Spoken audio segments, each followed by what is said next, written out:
Hey, creative. Are you ready to discuss profits, the money, the ways to make it happen? The Profitable Creative Podcast is for you, the creative, how you define it. Videographers, photographers, entrepreneurs, marketing agencies, you get it. CEO of Core Group and author Christian Brim interviews industry experts, creative entrepreneurs, and professionals alike who strive to be creative and make money at the same time. Sound like you? Tune in now. It's time for profit. Welcome to another episode of The Profitable Creative, the only place on the interwebs where you will learn how to turn your passion into profit. I am your host, Christian Brim. Special shout out to our one listener in Neighborth, Pennsylvania. No idea where that is, but thank you for listening. Joining me today is Django Gree from Focus on Words. Django, welcome. Thank you so much for having me. This is wonderful. So tell the audience who Django is and what Django does. Yeah, so I am an author and a founder. So as an author, I wrote a book called I Hope You Wake Up. I'm writing my second book called They Lied to You. And I am the CEO and co-founder of a company called Focus on Words, where we help authors make more money and make it faster. We empower them to be able to sell directly to their readers through our platform, and that allows for them to be paid within 72 hours with an 85 to 90% royalty, rather than the normal, which can be anywhere from like 3 to 9 months. And, sometimes people make as low as like 5% royalties. So. Yes, that's a whole lesson to learn yeah. So now I've already got questions. So how do you do the fulfillment then? So basically think about this like how people run a Square site or a Shopify site, but ours is specific to authors and books. We've built out all the infrastructure for like metadata and other things to be tracked. And so then the fulfillment actually happens either from the author, where they want to send signed copies, like I have a big pile here, or they allow for us to publish them or distribute them. So we are either, shipping the books out from our warehouse, or we're fully publishing the author, and we actually then have the ability, because we're printing their books, to ship those out. Okay. So how many authors do you have on your platform currently? We have 1,000 authors on the platform currently. So how long have you been doing this? We've been public since February. We worked on the app for about a year before that because we wanted to make sure we built an app that actually worked for authors. We found that a lot of them aren't very technologically savvy. So we focused on like building usability for authors, which is a little bit different than what I had built in the past. So it was just a real big focus on usability for the authors. And then we launched in February, and we went from about 200 authors to now we're at over 1,000. That is impressive. Thank you. That is impressive. Now, you kind of alluded to maybe you had built software in the past. Mm-hmm. So tell us about that. So before I got into building software, I was in technology sales. So I worked at Salesforce, all kinds of other companies. And then I got into product and started building apps. We built apps for like gyms and all kinds of others. And then I actually went full-time into product management, where I worked with like GM, Shell. I worked with a company called Collagia, where I was the head of product. We really focused on just like usability and actually building the platform from scratch. Like the interesting thing about building products is that it's not a right way. There's like maybe the best way for what we're building, and that constantly changes depending on, the future of what we're building and the technology that comes out. So that's what I like typically focused on. It was like electrification apps. I built some stuff in the crypto blockchain space, and then most recently, outside of Focus on Words, we built an app for it was visual analytics while I was with Collagia. So are you the project management guy, or are you the coding guy? The product manager. So in the jobs that I had in the past as a product manager, the difference is like a project manager and a product manager could be on the same task. Product typically is actually deciding what we're going to build, whereas like project is like I'm managing the project. Now, product manager can be a project manager, which I was in all those cases. But then now, being like the founder of the company, I have a designer that we work with. He's one of our co-founders, a chief technology officer, who's another one of my co-founders. And then we have 2 engineers outside of them. And then we have some growth guys and marketing people that are on the team. So is this your first entrepreneurial endeavor? No. So one of the first entrepreneurial endeavors we had was with one of my co-founders. We actually built for a lack of better words, like a venture studio where we were building our own apps and building apps for other people for like a mix of equity and cash. Okay. We built a music magazine alongside some apps, and we sold the music magazine. It was like a digital music magazine that highlighted artists at the time, which is kind of how I got the idea around authorship. That first stint in the music industry really showed me what happens when you commoditize a product like music or books. Eventually, it just cuts the bottom people out and they don't make any money on the platform anymore, but it's the only platform where you can sell. So that's what I didn't want to see for authors. And that's why we built what we built with Focus on Words. Okay. So how long ago did you write your first book?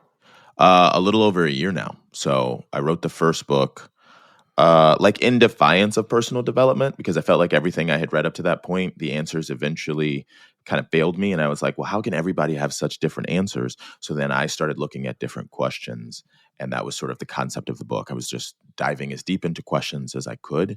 And for me personally, I just think what matters is awareness, like the awareness to be willing to ask the question and be willing to have whatever the answer is today that you need to really have. And that's sort of how the book ended up being written. And that's why it's kind of called I Hope You Wake Up. I love the title, and I'm intrigued by the second title. So, so tell us about the book. What is the book about? So I Hope You Wake Up, the first book, is 49 questions and ideas around reality. Wondering, hey, what if like the concept and the questions that we're asking are wrong? And that's maybe why we're getting the wrong answers. Like when people tell me they feel a certain way, I have like friends who reach out to me all the time. I always ask them to re-say something without a word that they're using, because then it makes you have to describe the thing a little bit deeper. So like, and I Hope You Wake Up, I ask a question like, can you unconditionally love anyone if you don't unconditionally love everyone? Now you could say yes or no, it's up to you. But if you say, I only love these people, that in a weird way is setting a condition. So, it's up to you on what you decide. But so many times I ask the question of, like, why can't love ever work? And so then I started asking these different questions, questions like, where would you vacation if there was nothing to vacation from? I don't know, what kind of life would you like to gift your time? Like these are all just like questions I just started asking myself every day. And then I kind of put what happened for me. And that's what then led to the idea for the second book, which is like, they lied to you. Like everyone has been super confident of the answers that they have. And in turn, I don't think that they knew they were lying to you, but I do think theoretically, if you actually dive pretty deep, you start to realize that oftentimes, especially I'm in Western culture, so I don't try to speak for like Eastern culture, but in Western culture, we're so confident of our answers that even when things are yelling at us that maybe we're making a wrong decision, we're like, well, this is the best answer that we have, so this is all we can do. And we never ask another question. And so that's the concept around they lied to you, which I've been writing on a Substack a lot about, just putting things out there, letting people know what the book is going to be about. I don't know. I'm just excited about it because I want to help people have better questions, because sometimes we never even ask. I think some people live their whole lives and never even get to ask a different question. And that's all I want for my readers. That you sound like a philosopher king, more than a tech or author. Well, think about it from would you accept that label? Well, so I would say this, like I've created a company that for all intents and purposes, people told me that couldn't exist because of what the book industry is. That's what they told me. They said, hey, Django, you can't pay royalties that fast. You can't pay within 72 hours. You can't do these things that you want to do for authors. Authors aren't going to work with you. They're not going to use technology. And my thesis was maybe the information that we have doesn't work because we're asking the wrong questions of the authors. So that's why I spent 8 months working with them and sitting down with them and asking them, hey, what is the challenge that you have?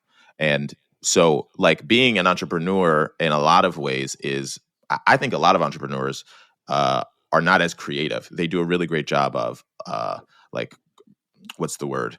You build like the version of something for someone else, or like you build like just an alternate to the initial question that was asked, and we're just kind of iterating very slowly. But every now and then someone comes along who does a giant iteration that makes us sort of question what's possible for something. And I mean, I don't know that that's me, but I really do care about reading about like Steve Jobs, for instance, who spent as much time as he did in India before he came back and said we could put glass on phones, and people were like, that's ridiculous. Everyone wants keyboards.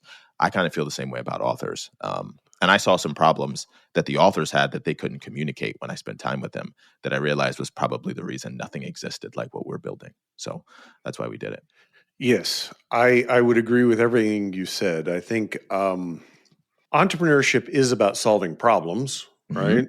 But to your point, I don't know that we often go beyond the surface level. And I equate it to essentially treating the symptom. So you're solving the surface level pain, but you're not solving the real underlying problem. And I think to your point, it's probably a lack of questions, like a lack of understanding, like you're not going deep enough to really solve it. Yeah. But I also think, like, let's be honest with ourselves. Most of the solutions that we create are only going to become the problem again. Like, I think about that with streaming services. Like, I remember when streaming services started and they were like, you're never going to have to buy all these packages. Everything's going to be in one place, no commercials. And yesterday I had to switch between 3 different streaming services, and all 3 have commercials, even though I'm on a paid version. And I think at this point, we're getting pretty close to being back to where we were with cable television. But now it's just streaming. We've just like traded for another thing. Like there's in some ways life has changed. Like that's my thesis about life. And I recognize that at some point the company I created potentially could end up in the same space that the book industry is in now. But at least I could try to be aware of that and make decisions based on that. I think everybody thinks like they're the exception to the rule, and we're typically not. We're typically the rule, just telling ourselves we're not. And so, I think about that with I remember buying Hulu and Netflix for the first time, and people were just like, this is it. Completely different. Nothing like anything that has ever existed. And now I have Disney Plus, Paramount, HBO, Netflix, Amazon. In order to watch football, there's episodes. There's like with the new, collective bargaining agreement for basketball. It's on HBO. It's on Peacock. It's on Amazon. It's on Hulu. It's everything that I had before when I left. So it wasn't the exception. It was actually just a new rule that was the exact same as the old rule. It just had we had a really good time for a couple of years, and now it's we're right back to I think it goes back to the economics of it. People were spending $150 a month on cable, and so the streaming came in at $20, and so people didn't stop spending the $150. They just bought a bunch of $20 runs, because that was what they were used to spending. It was funny though. I was talking to some older folks like me the other day, and the one thing that has changed is there is no appointment TV. Like you don't schedule your life around TV. You can watch whatever you want, whenever you want, which I don't think fundamentally is. The only thing different would be live sports. You still have to sit down when it's on because they're not changing the game time for you. That's true. But I don't know that it's better.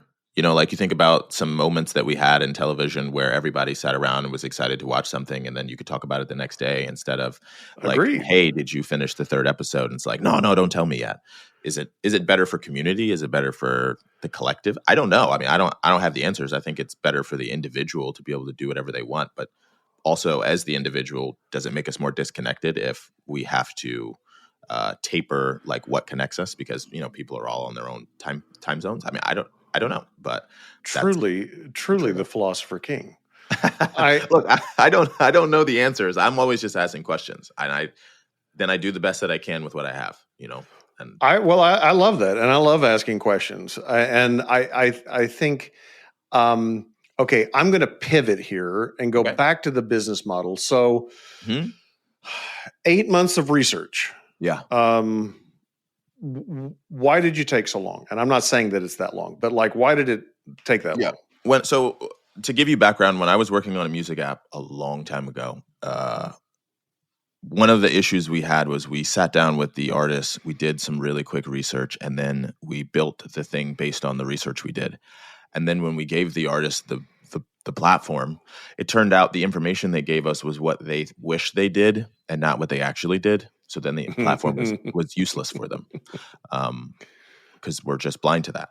So I spent a lot of time meeting with authors across all different pieces because there are independent authors, that are, putting their book out on Ingram or KDP. There are traditional authors who sign with, a traditional publisher. There are hybrid models where it's 50-50. And then there's all the different books, children's, romance, personal development, spirituality. And so I was trying to just map the entire industry because I didn't understand like why was there such a focus on like hybrid model within the personal development spirituality space, but almost none in the fiction space? Why was there, so many people reading romance novels rather than, like children's books? Like why were things the way they were? So the more that I dug into it and the partnerships that we created, that gave me a better and better understanding of the industry.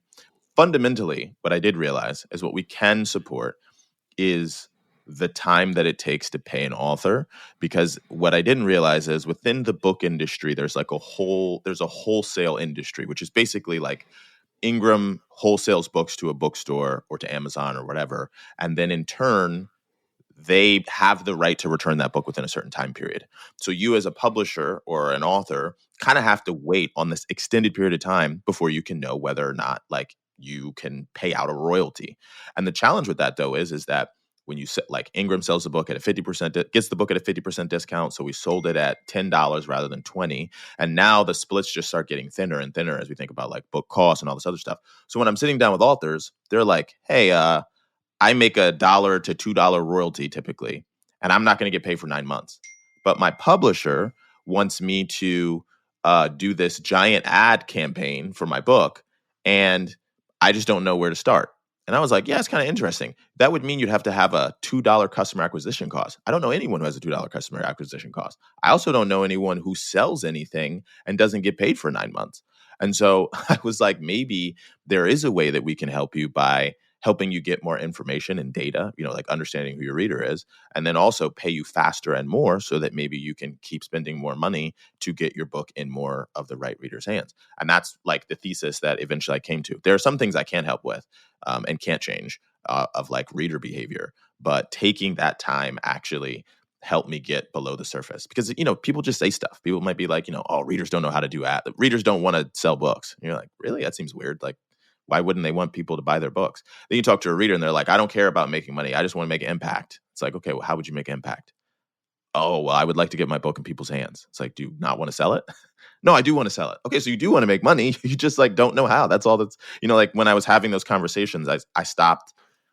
I didn't stop at the surface level. I was like, okay, I heard you say you don't care about making money, but you also are willing to sell books. Those two things don't make any sense. So then when I get deeper, you realize it's like, the real answer is I don't know how to sell my book. I don't have any data and I don't know how I can, make my money back ever. So I'd rather just say, I want to make an impact. And that's what we did. That's why we took the time to understand why people were saying the things they were saying. And now we're actually supporting the authors in the capacity that we can. Hey listeners, are you ready to turn your passion into profit? Then grab a copy of Profit First for Creatives. Click the link in the show notes to purchase a copy. And if you're not ready to make that full commitment, you can download a free copy of the first chapter. Check it out right now. Yes, because a lot of times people don't tell you the truth, not because they're trying to lie to you, because they don't know the truth themselves. Right. Exactly. They tell you what they think, but without that, that's an incomplete understanding of the problem.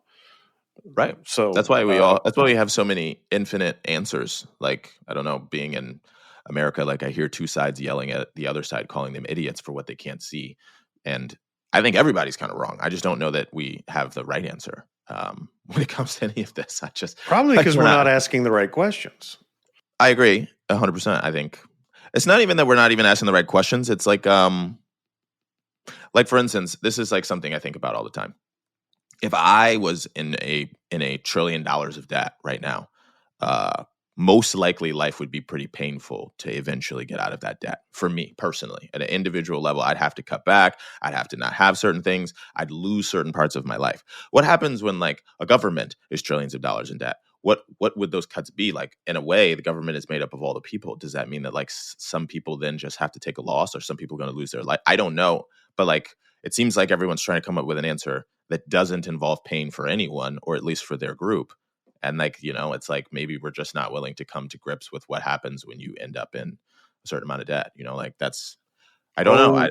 Django, you are preaching to the choir here. I mean, I agree. I not to get political, but I will say this, that there is a whole lot of discussion about things that people think are important. Mm-hmm. However, very few, if any, are talking about the thing that is the most important.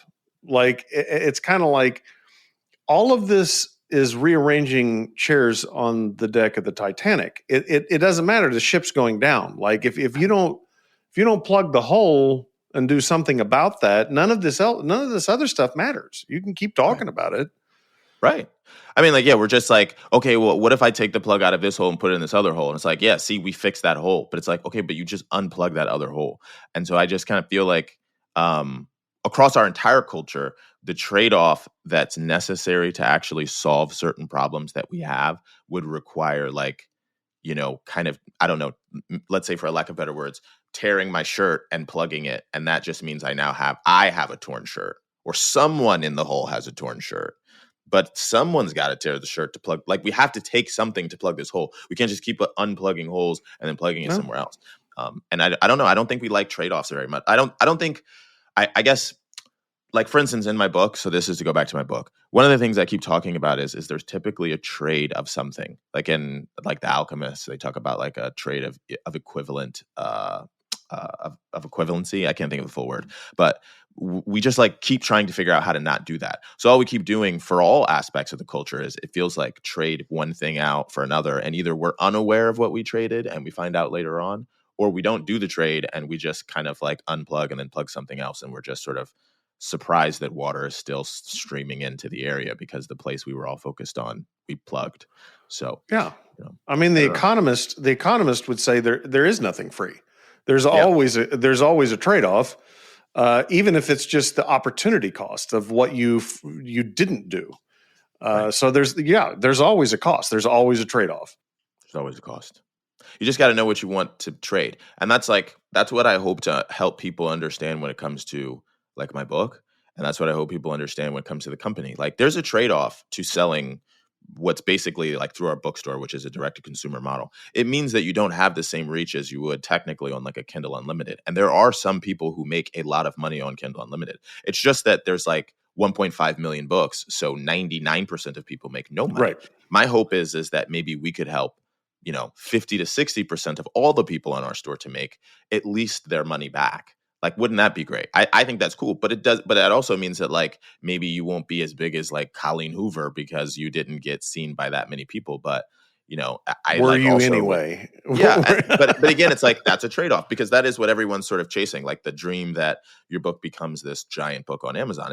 It's possible. I'll never tell someone it's not possible, but at the same time, the majority of people, it's not possible. So all I'm trying to create is something that I would describe as more equitable in potential so that you as an independent author have the highest probability to make some money back, because Right. I'm meeting a lot of authors that make no money back and spend thousands of dollars. And that's, I don't know, that's just it's the only thing I can think of. Maybe just, it's like a shared, instead of me trying to blow it out of the park and make boatloads of money on just a few authors, my thought process is maybe we can make money together and it maybe be as close to all of us as possible. That's always my goal.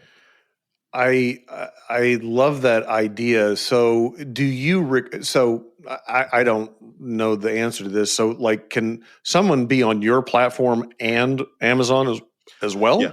Yeah. So our platform, like if you go to my page, which is wroteby.me/Django, my book is there, but I also have every link to where you can purchase my book if you don't want to buy from there. So, some people don't want to buy from there. They want to buy from Amazon or Barnes & Noble or anywhere. And that's what we tell people to do. When we publish authors, we publish their book everywhere. We try to get them into bookstores. We try to do everything that we can for them. But we also make a point of emphasis that you should drive people to a platform that you own because we're going to pay the highest royalty rate and the fastest, because that, like, my mom's not going to return my book. So if she buys my book, I should get the most money out of that. Whether that's me just like handing it to her and her giving me $20, or me sending her to a platform where I get a 90% royalty within 72 hours. If I send my mom to Amazon, now she's doing what Amazon wants, which is she's probably going to buy like a blender bottle and like another thing until she's at free shipping, because that's what Amazon's whole purpose of doing things with books is. And so then I get a lower royalty, and it takes longer to pay. And then it just goes by layer. Like, I think we pay the highest royalties in the industry right now, short of like a company that pays a 100% royalty. Then you have Amazon. If you're exclusive to Amazon, and that's because Amazon logistically knows if you are exclusive, you're probably going to send 10 to 20 people to Amazon, and then they're reminded like, oh, I should buy the stuff that was in my cart. And then there's Ingram and the rest of like wholesaling books, where you probably get the lowest royalty over the longest period of time. But that's because you don't know who's going to buy the book, right? If I send like we have a author who we sent 100 books to the warehouse, and Amazon immediately bought 100 books at a 50% discount. Now we wait 6 months. Will Amazon sell those books? Will they order more books, or will they ship all the books back? We have no idea. So I have to wait 6 months before I can, pay my author on the books that Amazon bought. And that's just the function of the industry, the way that works. So who do most of your authors use for their printing? Do they use Ingram? Do they use Amazon? The vast majority of the authors who join the platform were using KDP, and they use KDP, which is Amazon's like distribution service. Technically, they can't print or publish with anyone else, but again, they can sell with us if they're selling their author copies. So they just buy a good amount of author copies and either ship it to us for us to ship out, or they do it for themselves and they sign the books. Like, because that's one of the things I tell the authors, like, what would matter to you as a reader? Would you love someone signing a book that you bought and paid shipping for? And would that mean something to you? Would that make you feel closer to the author? That's the things that we're just trying to drive to the author, to do the things that would just add value to your reader, that would make them want to tell their friend about it or post on social media, because that's how most people discover books. So that's. And then, so do you do the marketing and promotion for the authors as part of the gig, or is that a separate add-on service? Yeah, so let me backtrack. It's a freemium model. So if someone joins our platform, you get a free profile and you get an 85% royalty. If you pay $20 a month or $200 a year, we put together an entire sales plan and marketing plan. And then we tell you like, hey, look, this is what we think would be a best path if you are going to spend money on ads. And we will run those ads on behalf of you. The reason that we run ads on behalf of authors is that we're the only vertically integrated platform. So if you run an ad if you allow us to run the ad for you, then that ad, we can prove attribution, which is the biggest challenge that we have in the book industry, right? If I run an ad to Amazon, I can do some things for correlation to say, hey, I think it was X. Like we joke, we know 50% of ads work in the book industry. We just don't know which 50%. So we do all 100% every time, because you run the ad and you look at, what happened on this ad. Okay, this one had the highest engagement. This one had the lowest click-through rate. Okay, I'm going to double down on this one specifically after running this bunch, and then hope that the book keeps selling. It's hard to know. But for us, when we run an ad on behalf of an author, because we have a pixel on our sites, we actually can see the attribution. So we could see like first ad came through, second ad came through, third ad the person bought.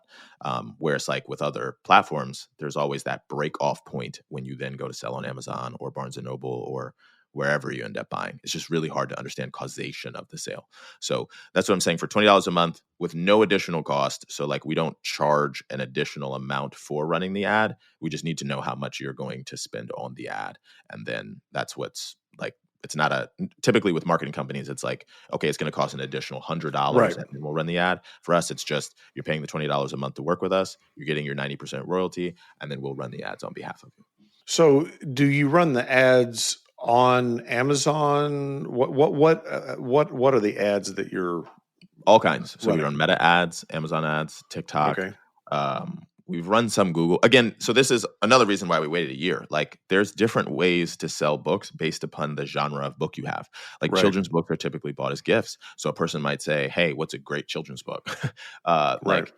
Romance novels are typically bought with a bit more urgency, because like people will read like 5 books in a day, or I'm sorry, not a day, in a month. And so it's kind of hard to actually catch those readers as well, because they're typically not buying every single physical book. They're like on Kindle Unlimited, but we're like looking for where we can do that with an Amazon ad. And then for like personal development, spirituality, we find that you typically have to run a lot of brand awareness where people are learning about you before they buy a book. because who's to say my book's better than David Goggins or Brene Brown or Tony Robbins or the Bible, right? There's a lot of other concepts out there that are way more proven than you finding this random dude named Django and saying, I'm going to buy his book and take time to read his. I'm going to buy his book. Reality. Oh, well, that means a lot. But, but again, like this is a brand awareness moment. And when we put this out, people who have never known me would see me for the first time. And then if there was an ad that retargeted people based upon the fact that they checked out the profitable creative, that's like a great way to now for them to have seen me the second time or the third time. I joke with authors about this. They're always like, if you write a really good book, the people will come. And I was like, no, I think that's really, well, I say, what, that's really interesting. Why do you think McDonald's runs so many ads? Yeah. Like all the time on all. Who doesn't know about McDonald's? Who doesn't know? The Golden Arches are in some cases with 3 within a mile of each other. Like where I grew up, there was within a couple of miles, there were like 3 McDonald's and still ads all the time, because you also understand there's a concept around brand awareness, like where if someone keeps seeing it enough times, then they're like, I'm kind of hungry. I think I want McDonald's. It's kind of the same thing for books. Like people don't really like it when you go, hey, please buy my book. Please buy my book. Please buy my book. But they would like it if they were like, I saw this guy Django on the Profitable Creative. I'm going to follow him on Instagram. And then they're following me on Instagram. And then they see an ad about my Substack article.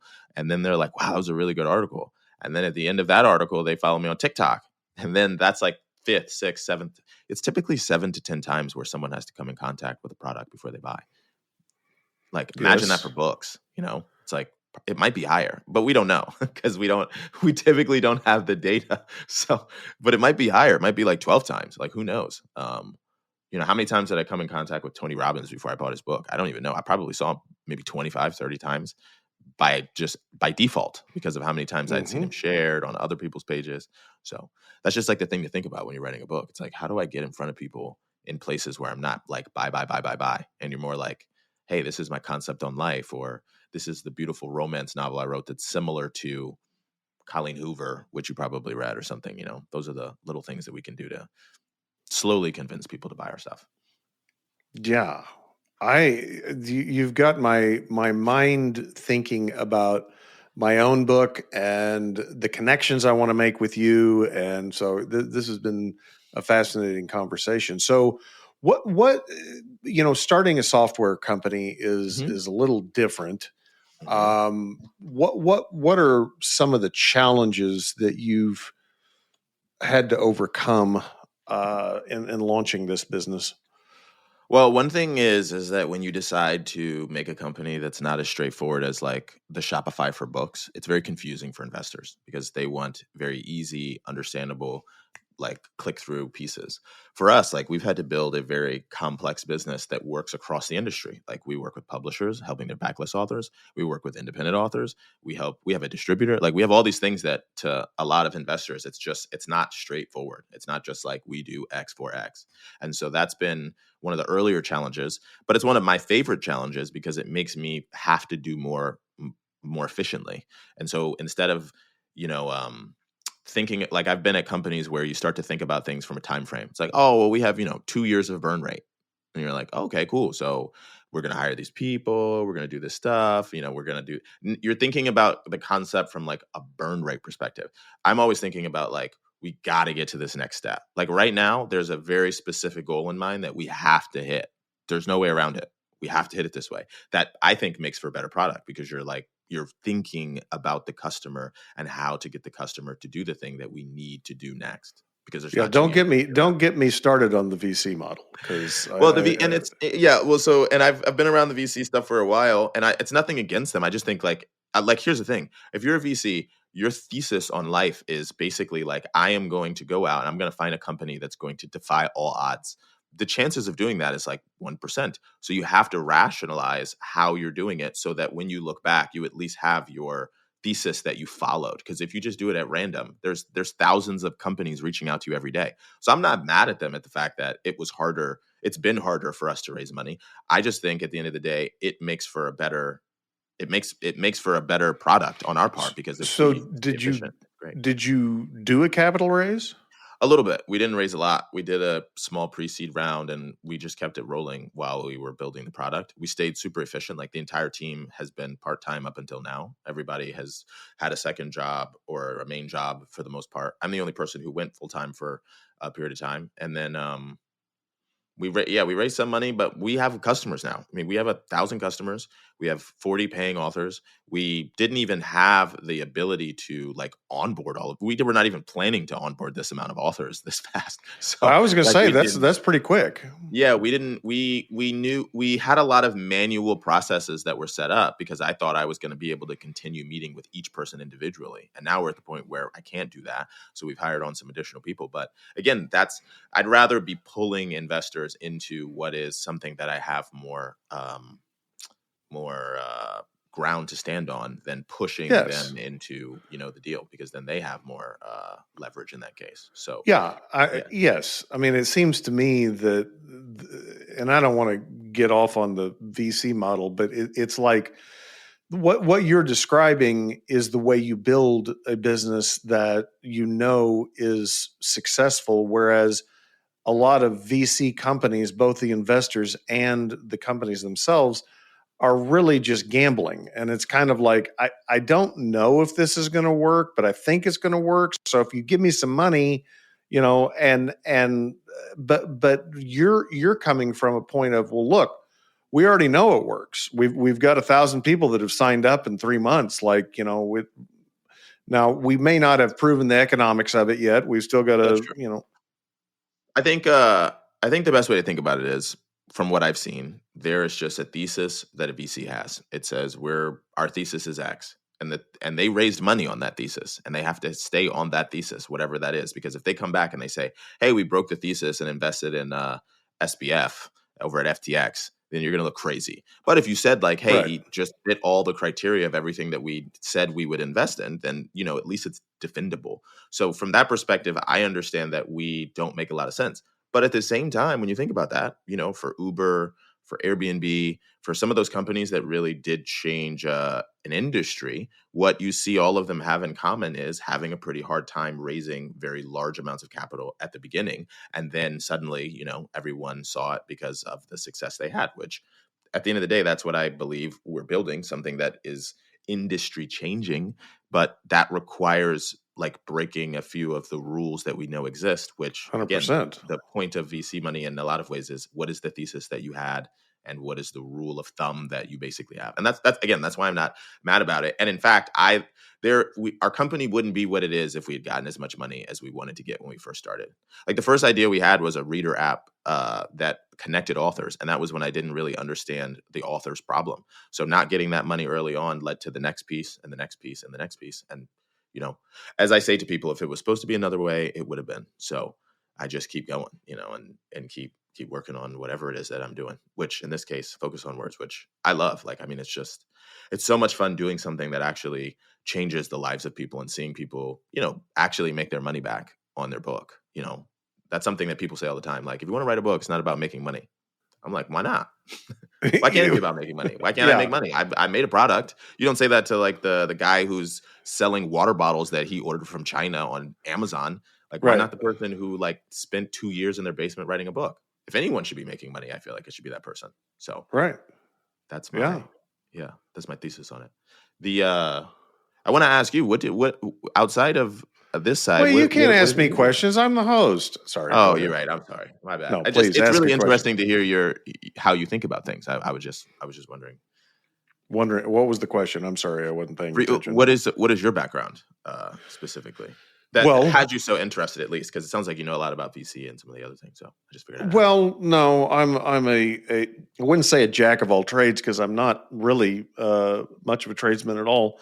I just like to learn. My background is as a CPA, so I have been heavily into the finance economics angle of it for my whole career. But over the last 5 to 10 years, I've really dived into the marketing side of things, the human behavior. I did have a software startup myself in my past. So, again, I know a little bit about a lot of things, Awesome. but, I think the human behavior element is the thing that intrigues me the most, because honestly, it all ties back. Like, economics is nothing but human behavior on a large scale. I mean, and you referenced one of my favorite books, Alchemy. I thought Rory Sutherland, that book to me was not really about the topic that I thought it was. It really was more of a treatise on the age of reason and like the limitations of it. And it was about marketing, but it to me, I got more out of the book on humans are predictably unpredictable, and what does that mean to us in business? Yeah. I think one of the hardest things as a person who wants to create anything is like you oftentimes are aware of something that is best for people. And you start to realize that we don't really do things when they're best for us. We're almost like carnal and animalistic in how our brains can be hacked into doing things that are not best for us, that are like maybe best for some version of ourselves. Like I just read this article, and I read it. I read a study, and then I wrote an article about it on my Substack about this study that was done where these rats drank basically a drugged water, and when they were in isolation, they drank it until they were gone, they overdosed. But when they were in a space that was healthy, they didn't. And so then they were like, okay, well, the case is if we just create healthy spaces for humans, addiction won't be a thing. But then obviously humans who are in healthy spaces can still be addicted, which made me start to realize that maybe our relationship with everything around us has nothing to do with what's actually happening as much as how we like interpret it individually. Yes. Right. And so for any study that's done in a weird way, especially like psychological studies, I feel like they're all like partially broken because like you can't do a 10-year study on what are all of the things that we don't know about this individual that could be the reason that it would mess up our psychological study. So I keep coming back to the same place where I'm trying to understand people and what is like driving us, and trying to ask as many questions within a group. So for instance, in my case now, it's authors. And it's like, what is it that we're saying is true? And what is it that is actually maybe the truth that's underlying it? And then how can I actually help you now that I know the actual truth? I kept hearing people say authors can't be helped because they don't want help. And I said, well, I think everybody wants help. So maybe they just don't know how to ask for help. Maybe they're like drowning and they just don't even know they're in water. So right. They don't know what to ask help for. Like what's I think you brought up a brilliant point, and it goes back to I think a large problem in marketing is awareness of the problem. Like if they don't have an awareness of the problem, then it's hard to sell the solution. Right. If you gotta sell it twice, it's a heavier lift, right? But the thing that is easy to sell is the thing that they think they want, or the thing they think they need. And I've coined the phrase on this podcast, crackhead energy, or crackhead marketing, and that's what a lot of the marketing services do, is they sell business owners that crack cocaine that gives them that temporary high and what they think they want, but it really has no long-term benefit, and in many cases is harmful. But that's what they want. And so it's easy to sell it to them. I always end up taking way longer when I'm not on a podcast to think a thought through. So I'll just say this sort of out loud, and it's not fully thought through.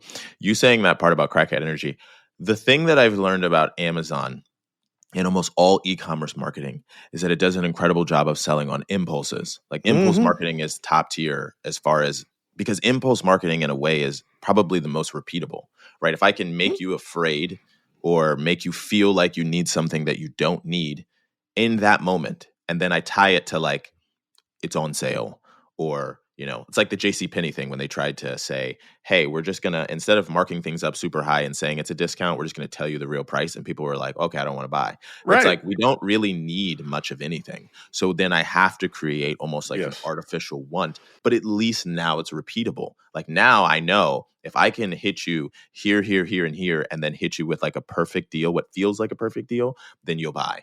And that's like it's kind of tough. In Western society, we need money to move. And so if everyone stops moving money because they realize they don't need anything, then like people are going to not have jobs. Right. But then it's like if everyone's like a crackhead, as you described, crackhead energy, and they are just buying stuff just for the sake of buying it. And now you have all the stuff in your house that you don't use. Like, is it better? I don't know.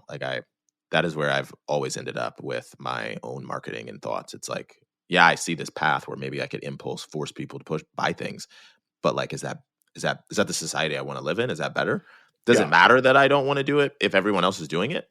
I don't know. Or that they're going to buy it from somebody else regardless. Yeah, that is always an excuse too. But I think as I've been in this industry and been in business 28 years, I realize that's not the type of business that I want, and that's not the type of life I want, where I'm giving people what they want. Mm-hmm. I'm not going to give you what you want unless it's what you need. And could I have made more money? Yeah. But it's just not who I am, and it's not what I want. I agree.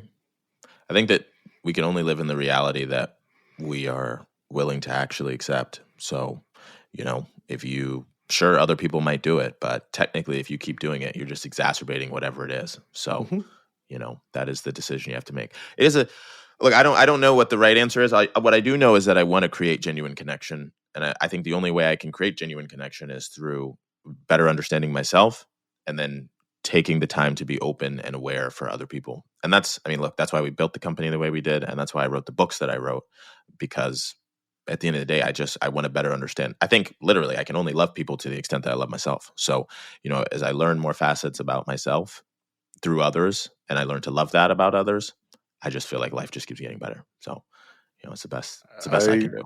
That is, I couldn't say it any better, and we will conclude the interview with that statement. Django, how do people find out more about you and do business with you? So if you go to wroteby.me/Django, which is DJANGO, like the movie, that is my account with our focus on words. We're about to launch the bookstore, so the domain is going to be different in the future, but we're going to keep those live forever. So we'll be here. I'm on TikTok and Instagram and LinkedIn, but every one of those links is right there on that page. And that's how you can check out my books. That's how you can find the writings that I'm doing right now on Substack. Like everything is right there. And that's wroteby.me/Django. So perfect. Listeners will have the links in the show notes. If you like what you heard, please rate the podcast, share the podcast, subscribe to the podcast. If you don't like what you heard, there's something wrong with you, but send us a message and we'll try to find something that would assuage you. Until next time, ta-ta for now.